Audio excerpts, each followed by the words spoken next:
Ang tinuturo ko sa mga kapatid na binata, bago kayo maghanap ng asawa o maghintay ng mapapangasawa, matuto muna kayong sumunod sa Diyos. With God, we will find the best for us.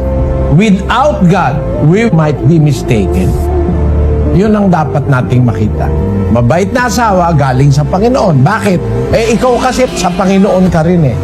You are a man of God, bibigyan kanya ng isang mabait na asawa. Ngayon, anong gagawin mo sa asawa mo kung hindi kanya ng natagpuan mong asawa? May pag-asa, kapatid. Ang Diyos laging nagbibigay ng pag-asa eh. Ang kailangan lang makapakinig ng salita ng Diyos, matuto ng pagtanggap ng salita ng Diyos, pwedeng mabago yun eh. Nababago yan eh. Nakakapag-recreate ang Diyos within us. Yung sinasabi doon sa 3:5 ng Tito, na hindi dahil sa mga gawa sa katwiran na ginawa nating sarili, kundi ayon sa kanyang kaawaan ay kanyang iniligtas tayo sa pamamagitan ng paghuhugas sa muling kapanganakan at ng pagbabago sa Espiritu Santo. process, yung paghuhugas. Ang paghuhugas, bautismo yan eh.